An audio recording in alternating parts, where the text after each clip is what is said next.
Ce podcast est réalisé avec le soutien du Centre pour la cybersécurité Belgique.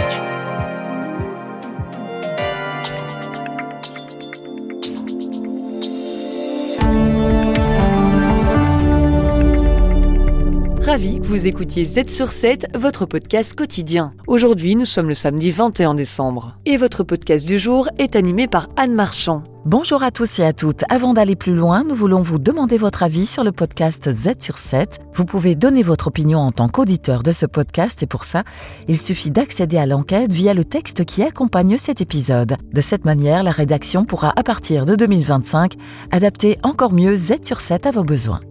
Le nombre de personnes malades a augmenté ces dernières années, un phénomène qui doit être pris en main par le gouvernement fédéral. C'est pas quelque chose qui va changer du jour au lendemain. Changement de culture, entrepreneuriat, politique publique, la Belgique a établi un nouveau record. En 2023, la Belgique comptait un petit peu plus d'1 160 000 PME actives en Belgique. Restez à l'écoute de Z sur 7 pour vos analyses économiques quotidiennes. Z sur 7 à la une.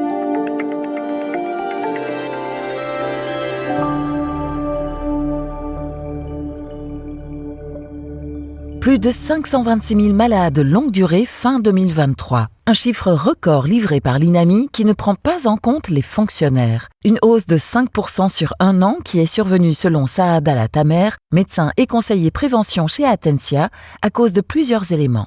On parle de facteurs plutôt privés à la maison, socio-économiques, mais on parle aussi de facteurs de conditions au travail, des conditions chez les employeurs, les conditions économiques dans les entreprises qui deviennent de plus en plus difficiles. Et puis évidemment, il y a aussi les facteurs généraux comme vieillissement de la population, augmentation de l'âge de la pension.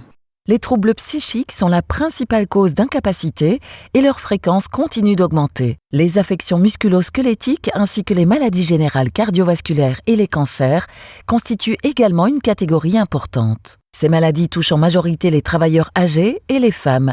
Il y a 10 ans, le fédéral a adopté la loi Retour au travail qui prône l'accompagnement des malades au travail grâce aux mutualités, à la médecine du travail et aux entreprises. C'est pas quelque chose qui va changer du jour au lendemain. Saad Al-Tamer, toujours. C'est aider de façon multidisciplinaire, formant les managers, mettre en place des politiques qui sont uniformes pour tous les travailleurs dans les entreprises pour ne pas qu'il y ait des différences, former même les employeurs comment contacter, une simple formation sur à quel moment envoyer un message à ton travailleur absent ou à quel moment envoyer un bouquet de fleurs, qu'est-ce qu'il faut demander dans ces messages. C'est des petits détails qui vont tout doucement et d'ailleurs on travaille là-dessus maintenant avec beaucoup de grandes entreprises, mettre en place des politiques de réintégration, des politiques d'absentéisme.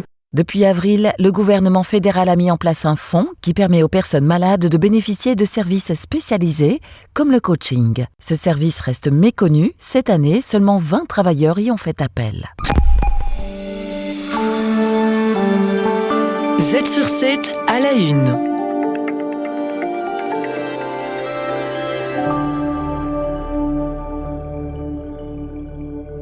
Il n'y a jamais eu autant de PME en Belgique. Les derniers chiffres du SPF Économie montrent une hausse significative, comme le détaille Étienne Mignolet. En 2023, la Belgique comptait un petit peu plus d'1 160 000 PME actives en Belgique. Et effectivement, c'est un nouveau record et ça constitue une hausse d'un petit peu plus de 2% par rapport à l'année précédente, donc 2022.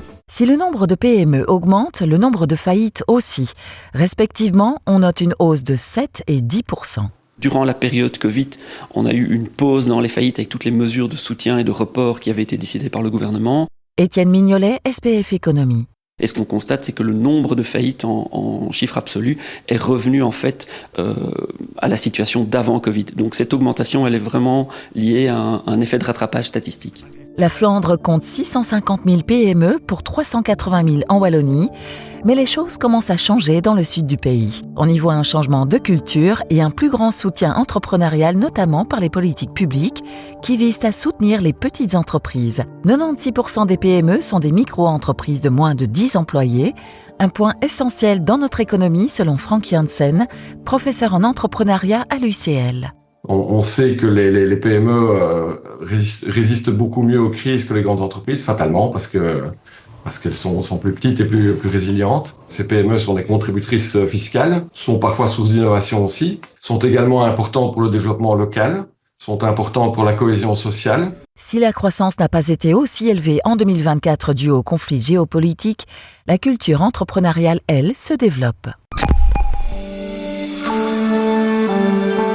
Z sur 7 à la une.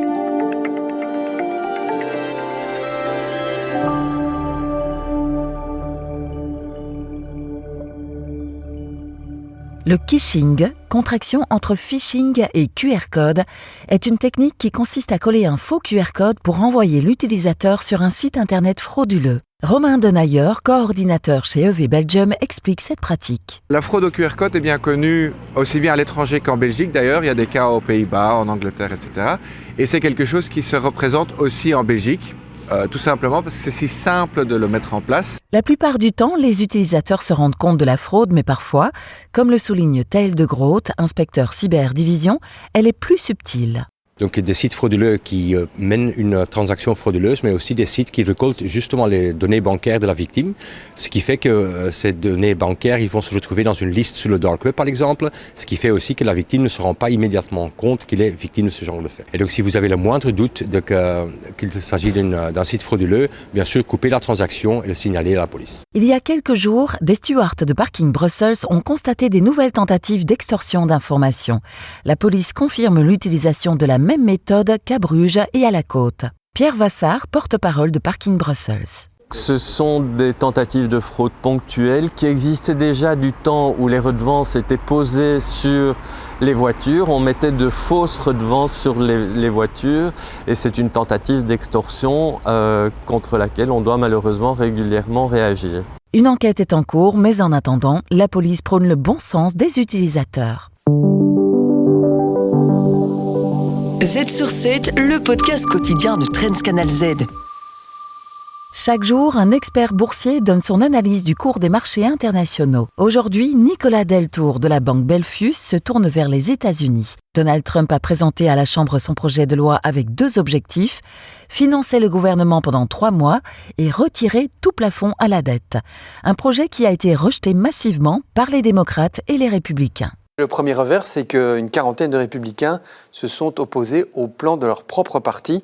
On rappellera que quand le financement du gouvernement fédéral ne fait pas l'objet d'un accord, eh bien, presque tout s'arrête au niveau fédéral. Donc si Trump ne trouve pas un joker ce soir ou cette nuit, et à savoir à travers l'adoption et la promulgation d'une loi au Congrès, eh bien, les services fédéraux vont fermer partiellement dès ce vendredi soir à minuit. Ça va mettre en chômage technique des centaines de milliers de fonctionnaires américains. C'est ça qu'on appelle le shutdown.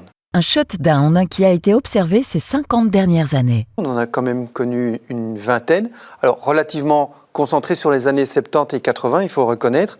Enfin, les élus, qui soient au pouvoir ou dans l'opposition d'ailleurs, s'en servent parfois comme levier, si vous voulez, pour négocier en forme de bras de fer, sur des sujets parfois très éloignés du sujet budgétaire. On se souvient justement, il y a une trentaine, une quarantaine d'années, que le financement de l'avortement faisait l'objet de ces bras de fer.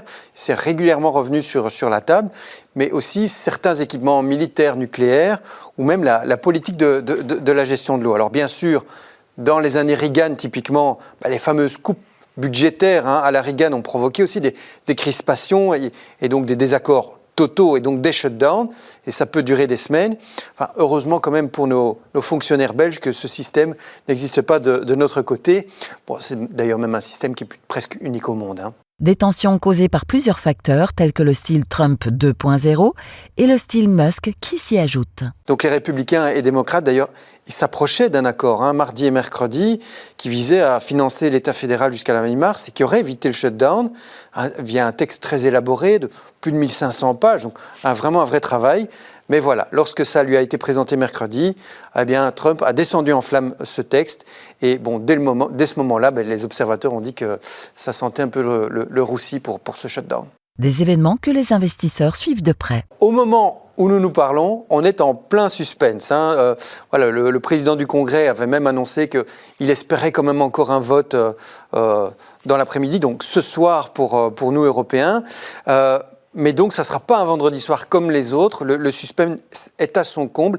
Mais quant au marché, ce n'est pas tellement le shutdown qui va les marquer, mais c'est surtout ce style Trump 2.0 très disruptif, très imprévisible, qui crée de la volatilité, donc volatilité sans doute pour les marchés pendant un bon moment, y compris en 2025, et qui dit retour de la volatilité, dit retour des primes de risque, et donc tension sur certains taux américains, et d'ailleurs on le voit, ça apparaît dans les chiffres, et des tensions qui d'ailleurs ont été amplifiées par le discours d'un autre homme très puissant aux États-Unis, Jérôme Powell, hier, qui disait que finalement il allait un peu réorienter le tempo de ses taux directeurs. Mais bon, ça c'est une autre histoire.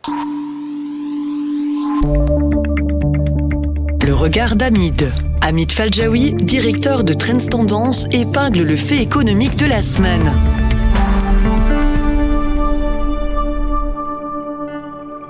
Pour terminer ce podcast, Hamid Faljaoui examine la situation économique de la Chine en tant qu'usine du monde, mais aussi laboratoire d'innovation. Le message ce soir, puisque c'est le regard décalé, c'est de ne pas sous-estimer la Chine. Et c'est vrai que quand on lit la presse et les médias économiques, les nouvelles en provenance de la Chine ne sont pas hyper positives. Tout simplement, par exemple, la croissance économique, elle est de 5%. Alors, nous, on voudrait bien avoir 5%, mais pour un pays d'1,3 milliard d'habitants, c'est pas énorme. On était habitué à des croissances du PIB de 10, 11, 12%, et donc on les a plus aujourd'hui. On a toujours dit à un moment donné que en dessous de 6% de PIB, de croissance de PIB, le Parti communiste chinois risquait sa vie, si je puis dire, même s'ils sont plus de 100 000 à constituer ce parti, tout simplement parce qu'on le sait très bien, il y a un exode rural chaque année de 100 000 personnes qui quittent les campagnes, et donc il faut trouver un job ou des jobs pour ces personnes-là, sinon le pays peut imploser.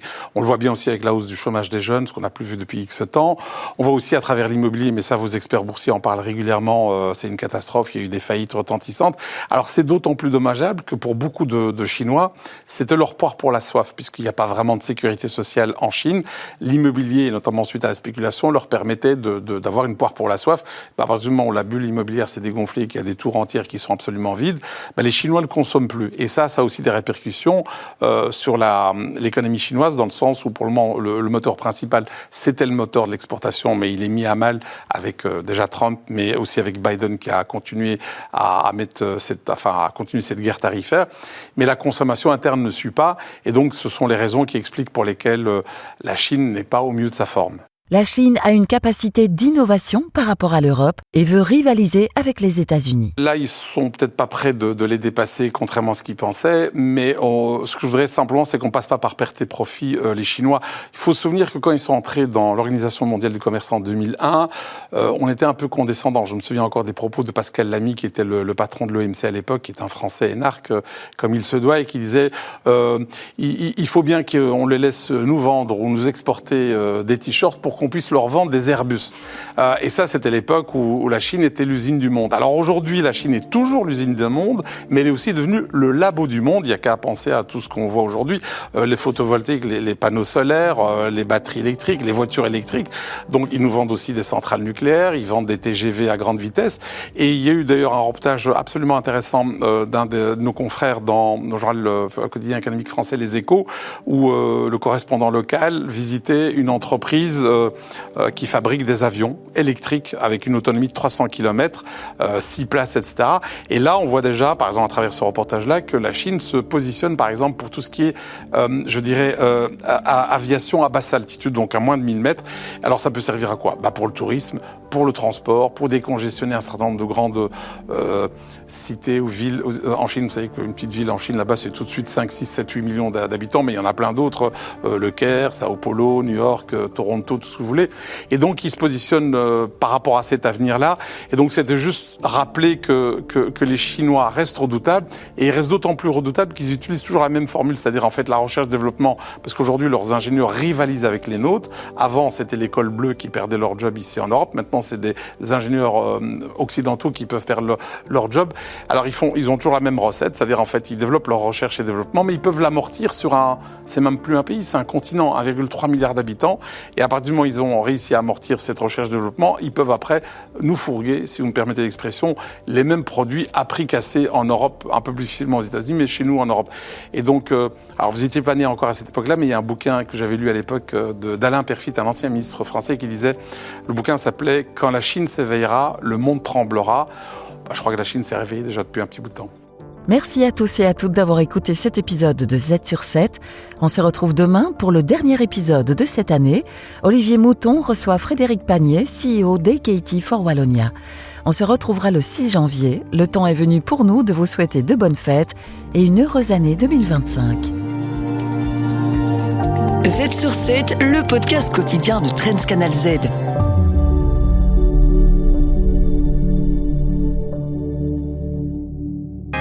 Ce podcast est réalisé avec le soutien du Centre pour la cybersécurité Belgique.